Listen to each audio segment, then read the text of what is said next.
तो नमस्कार भाइयों, आप सब कैसे हो? आई होप आप सब अच्छे हो गए। और कैसी चल रही है आप लोगों की तैयारी?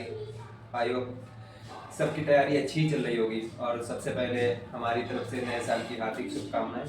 तो हमारे साथ जो अंकित भाई बैठे हैं उनका CISF में सिलेक्टेड हो चुके हैं और शायद 20 या 22 तारीख को ट्रेनिंग पे जाने वाले। पहले सब बात रोक के मैं आपको बताना चाहूँगा, इन्हीं से पूछना चाहूँगा क्या रही इनकी जर्नी, कैसे इनने तैयारी की है। आप इन्हीं से बात करते हैं। ठीक है, तो अंकित भाई बताइए कुछ कि कैसा रहा आप सबका, आपने कैसे तैयारी की, क्या किया?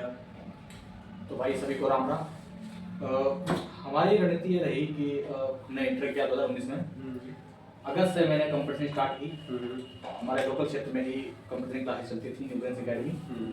वहाँ से कोचिंग स्टार्ट की मैंने और 5 महीने कोचिंग करने के बाद हमने GD पेपर दिया और GD का पेपर निकला भी। फ्रेशर थे, इतनी जानकारी नहीं थी। पेपर निकलने के बाद मुझे लगा अब क्या तैयारी करना, तो सिलेक्शन हो ही चुका है। सही बात है। तो फिजिकल हुआ, फिजिकल में पास हो गए, मेडिकल हुआ और लास्ट जो कट ऑफ आई उसमें 0.24 से मेरिट आउट हो गए जी। तो फिर मुझे लगा यार ये क्या हुआ, भाई तैयारी करनी चाहिए थी लेकिन तैयार हो दी थी मैंने। तो अब तो मरवट टूट चुका था। घर वाले भी बोल रहे थे भाई चलो कोई बात नहीं, दोबारा तैयारी कर ले, क्या हुआ। तो ऐसे में क्या होता है कि भाई कि जैसे कि फर्स्ट बार में किसी ने एग्जाम दिया, मान लो उसका पहली बार में नहीं निकला, तो उसे क्या करना चाहिए? तैयारी कंटिन्यू करना चाहिए या रोक देना चाहिए जब बंदा टूट जाता है कि यार? मैं तो यही कहूँगा कि जब तक आप ट्रेनिंग तक ना पहुँच जाए तब तक आपको पढ़ाई बंद नहीं करनी चाहिए। और मैंने जो गलतियाँ की उसके चक्कर में मुझे 3 साल लग गए, 4 साल। तो आप लोग ये गलतियाँ कभी ना करें और अपनी पढ़ाई हमेशा जारी रखें। तो मतलब बहुत लोग यही सोचते हैं कि शायद मेरा फर्स्ट बार में नहीं हुआ, या जो 0.5 से या 1 नंबर से रह जाते हैं, तो उनसे क्या कहना चाहेंगे जनाब? भाई देखो ये सरकारी नौकरी है, इस टाइम तक प्राइवेट में बहुत जिल्लत है। तो सरकारी नौकरी में अगर 3-4 साल लग जाते हैं तो आपको कोई बड़ी बात नहीं है। और ऊपर से हम तो जनरल वाले हैं, टाइम तो लगता ही है। तो अगर आपने फर्स्ट बार में आपका नहीं हो पाया है तो आप निगेटिव ना सोचें, तैयारी करते रहें और 3-4 साल 5 साल में मिल जाती है जब, तो कोई दिक्कत वाली बात नहीं है। और टाइम तो लगता ही है और पढ़ाई जारी रखें अपनी, तो पढ़ाई करते रहें। तो आप मुझे बताइए, आपकी पढ़ाई में क्या रणनीति रही?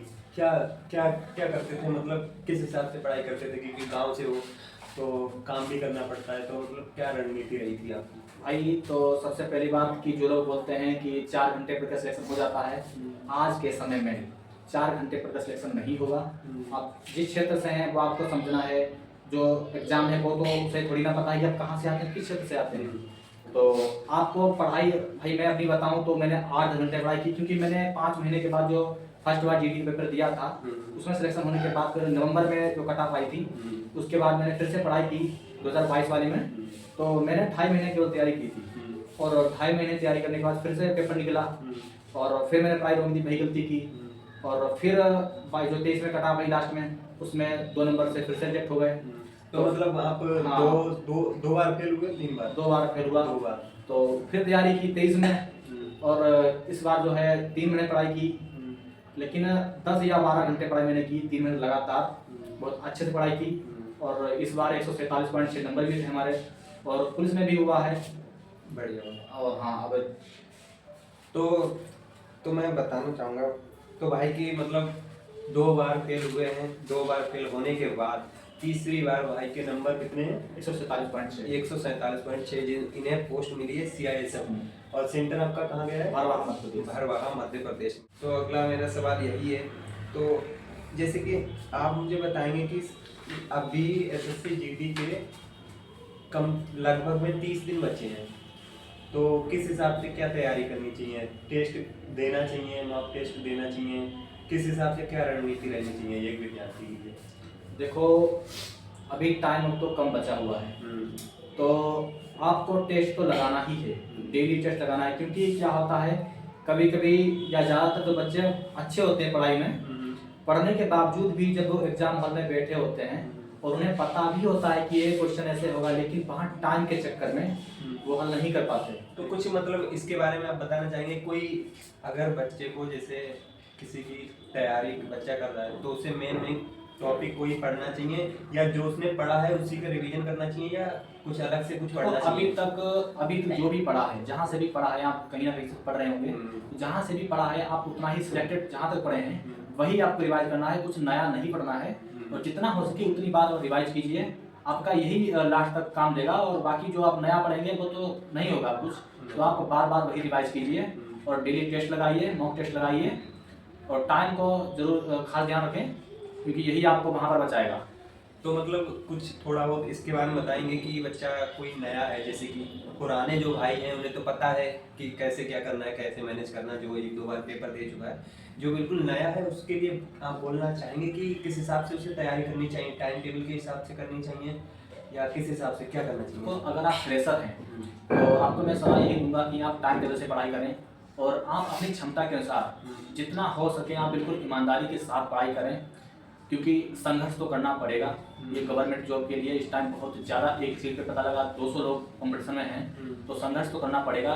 जितना हो सकता है उतनी आप ज़्यादा तैयारी करें, और टाइम टेबल के साथ पढ़ाएंगे ज़्यादा सही रहेगा मेरे हिसाब से। ज़्यादा बढ़िया रहेगा। टाइम टेबल के हिसाब से बहुत सही रहता है जी।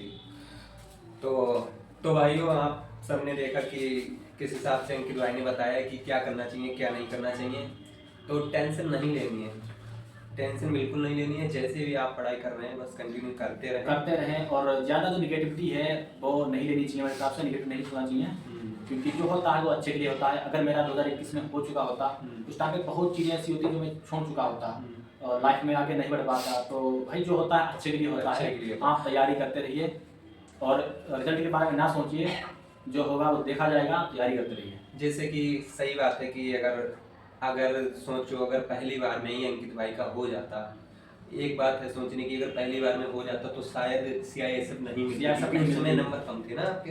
हाँ, तो नंबर कम थे, और इस बार क्या हुआ कि भगवान ने एक नहीं दो हाँ, दो दिए हैं, एक तो पुलिस में, दूसरा CISF में। तो बहुत अच्छी बात है, कहीं ना कहीं अगर मेहनत हम लोग करते हैं तो फल उसका जरूर मिलता है, कहीं मिले पर मिलेगा जरूर। इसलिए कंटिन्यू आप तैयारी करते रहें, और इसी के साथ हम अपनी वीडियो को विराम देते हैं। आपने अपना टाइम दिया उसके लिए बहुत बहुत धन्यवाद।